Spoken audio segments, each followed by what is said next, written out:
was climbing into a tornado shelter after my crush, with absolutely no plan of what I'd do next. I was acting purely on impulse, and it felt amazing. I felt sure he knew I'd climbed in after him, but I couldn't see anything, so I used the flashlight on my phone and realized he'd already gone down the stairs. The rain was really pouring now, so I closed the lid. The last thing I wanted was to flood the shelter. Not on a special night like tonight. I'd never been this close to James before, just the two of us alone. Except we weren't alone. As soon as I closed the lid, I heard a girl's voice. No! I started panicking and decided this had been a stupid idea. I pushed the lid to climb back out, but it wouldn't open. No matter how hard I pushed it, it didn't budge. Oh my gosh, I was stuck.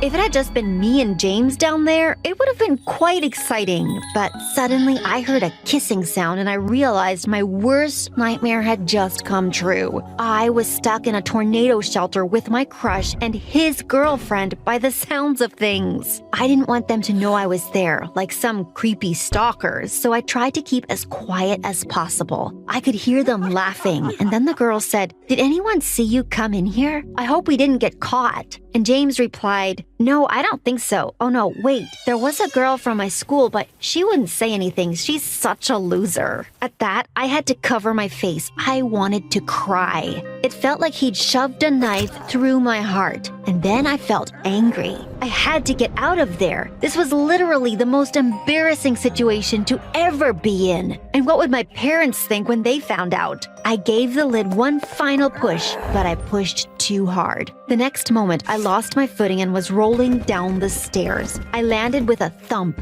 and blacked out for a second. When I opened my eyes, James and his girlfriend were standing over me. They didn't even ask me if I was okay. James just looked down at me and said, "Did you follow me here? What are you playing at?" Then he turned to his girlfriend and said, "Come on, babe, let's bounce." Then they just left me lying there and headed up the stairs. I was about to tell them that we were trapped down there, but they'd soon discover it for themselves. I could hear James bashing on the lid of the shelter, but obviously it wouldn't open. And then he shouted down to me and asked if I'd done this and if I thought it was funny. No, James, I did not find this funny. I wanted to shout up at him. Gosh, what would he say if he knew how much I wished I were his girlfriend and not that dumb blonde girl? Then he started shouting about how he had to get out ASAP because the next day was his big football game that was going to guarantee him a scholarship to a top college. He said he had to get it, otherwise he'd be stuck in this stupid town forever. Oh no. This was a disaster, and it was only just the beginning. I sat up and looked around with my flashlight on my phone and realized there was literally nothing down there except for some sandbags and an old scratchy blanket that looked like 1,000 bugs might be living in it. And then I realized I was shivering, like properly freezing cold. My phone was on 10%. Not that it mattered. There was absolutely no signal down there anyway. I didn't even have a bottle of water on me, and by the looks of things, James and his girlfriend had nothing either. Oh man. I held my breath as they came down the stairs. I was so scared of what they'd say to me. They were arguing, and James's girlfriend came right up to me and said, "This is all your fault. You've ruined everything." Truly, that felt like the most awkward moment of my entire life. James told her to try and calm down, and I learned her name was Amy. She must have gone to another school because I'd never seen her before. Neither of them had signal either, and soon they started screaming for help. I didn't want to tell them it was pointless. The rain was so loud, no one would hear us even if they were right above us. Eventually, I told them I was sorry, even though it wasn't my fault. I lied and told them I'd been trying to shelter from the rain because I'd forgotten my umbrella, but Amy didn't buy it.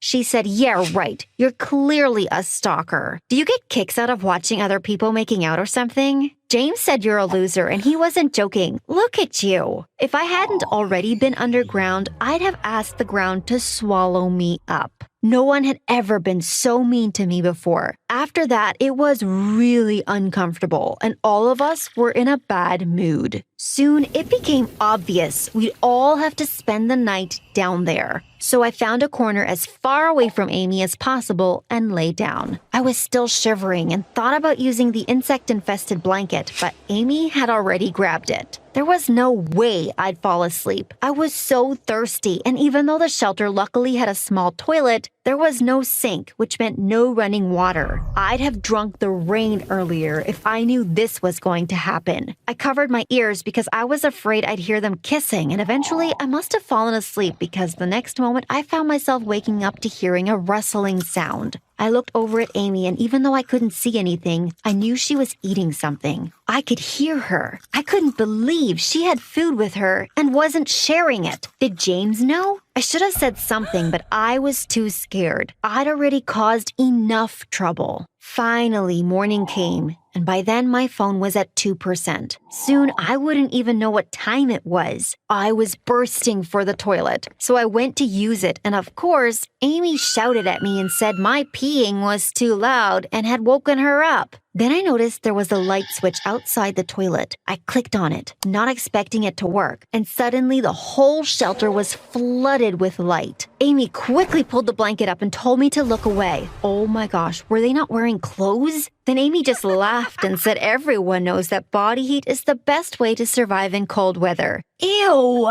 Once they got dressed, I realized how pretty Amy was, and it really annoyed me. How could I have thought James would ever be interested in someone like me when he had Amy? I ran up the stairs and tried to push the lid again, but then I just sat there waiting for people to arrive at school. Then I'd scream my head off. Plus, I didn't want them to look at me. I felt so insecure about my running clothes, and I hadn't even shaved my legs. I didn't want James noticing. I could hear the school bell and feet walking over us, but no one heard me scream. How long would we be down here? James was complaining about being hungry, and Amy too, but I knew Amy had eaten something in the night. She was a liar. We started looking around the place to see if we could find anything, and James suddenly sounded happy. Under the sandbags, he'd found some old bottles of water. The water looked disgusting, but I'd have drunk anything by that point. Both James and I downed like a liter each, but Amy refused. Suit yourself, I thought. Then about an hour later, I started getting a weird pain in my stomach. Oh no, there was no toilet paper. This couldn't be happening. I had to run and almost puked my guts up. And I wasn't the only one. James raced in after me, and at one point, we were both lying on the floor taking it in turns to vomit. Not exactly what I had in mind for our first date together. That water must have been 20 years old or something. Amy got seriously annoyed and even tried to drag James out of the bathroom. Was she jealous? And then I noticed an empty soda bottle behind the toilet. Had Amy secretly had a bottle of soda and not told us? How selfish. That first day seemed to fly by. Most of it spent in the bathroom, of course. By the end of the day, I'd almost lost my voice from screaming for help. Would we be stuck down there forever?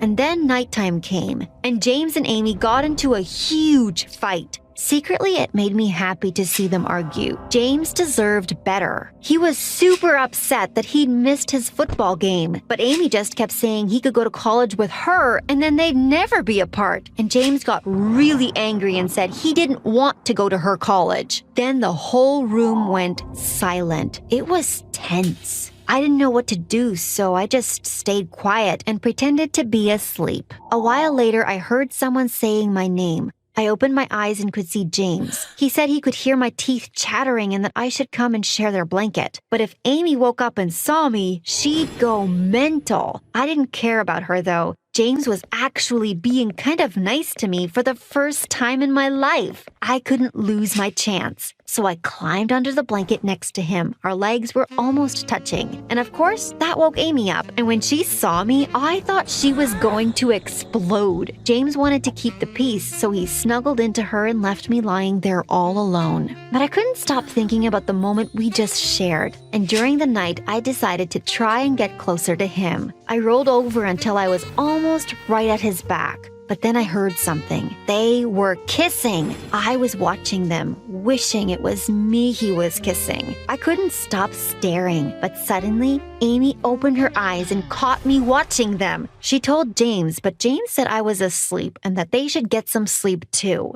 But James didn't go back to sleep. He waited until Amy was snoring next to him, and then he reached out his hand and grabbed mine. I felt like my heart was going to explode, and I so badly wanted to get closer to him, but it was too risky. There was always the next night, right? So we fell asleep holding hands, and I couldn't stop smiling. In the morning, though, I was lying there all alone. When Amy got up to go to the bathroom, I smiled at James, and he smiled back. But then Amy came out and saw me and said, "Freak, stop staring at us like that." I thought James would stick up for me, but he didn't. He was acting like nothing had happened between us. The rest of that day was kind of weird. We just sat around quietly. At one point, James almost fainted. I mean, we were all starving. I was so weak, I just kept napping, and when I woke up from one of my naps, James and Amy were eating biscuits. Where did they get them from? I could almost feel the saliva pouring out of my mouth, and I assumed Amy would offer me one, but she didn't. They ate them all, and after that, I didn't speak to either of them. I was so mad. I couldn't sleep that night because my stomach was rumbling so loudly. But once Amy had fallen asleep, James reached into his pocket and handed me a biscuit. I swear I almost kissed him right there and then. This was why I had a crush on him. He was actually a good guy, even if he had a demon for a girlfriend. For the next few nights, we got into a bit of a routine. After Amy fell asleep,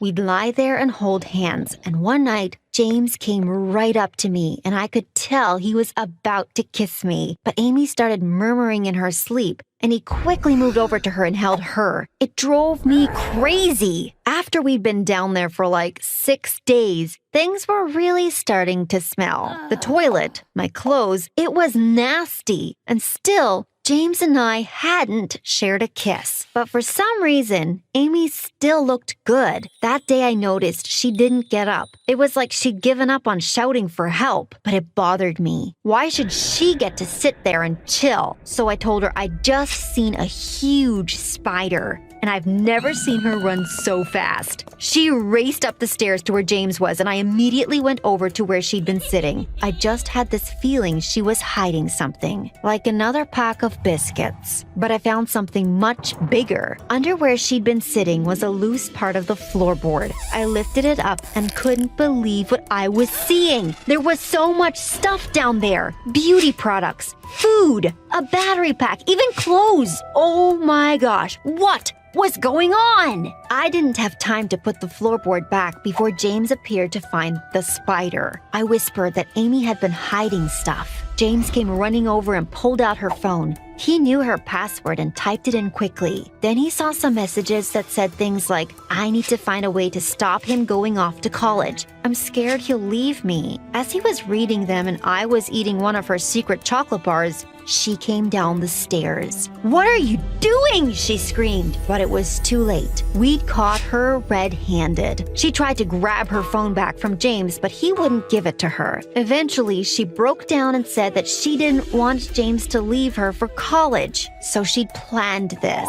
But she had only meant for them to be stuck down there for 1 or 2 days. Then she said I'd ruined it all by turning up and getting them locked in here. But there was something else. While she'd been talking, I'd been digging around, and inside a pair of her socks was a key. I held it in my hands and watched as James went crazy at Amy. He said he couldn't believe he dated such a psycho and that she'd officially ruined his life. Then the best part of all, he turned to me and apologized. He said he was sorry he'd treated me so badly, but actually he'd realized how amazing I was and had enjoyed our sneaky hand-holding sessions while Amy slept. At that, Amy went berserk. She ran towards me and I quickly jumped away. Then I watched as she dug around inside her secret hiding place. "Looking for this?" I asked, swinging the key in my hand. Then I turned to James and said, "She's been hiding this key the whole time." time. Before Amy could get to it, I ran up the stairs and undid the lock. James was right behind me, and we both climbed out and collapsed onto the ground laughing. We were free! As Amy climbed out, I thought she was going to kick me or something, but she just stormed off. And James shouted after her, "That's right, keep walking. I never want to see your face again." Finally, she was gone, and James turned to me and gave me the biggest kiss ever. We could see the janitor running towards us, and before all hell broke loose with our parents about where we'd been for the past week,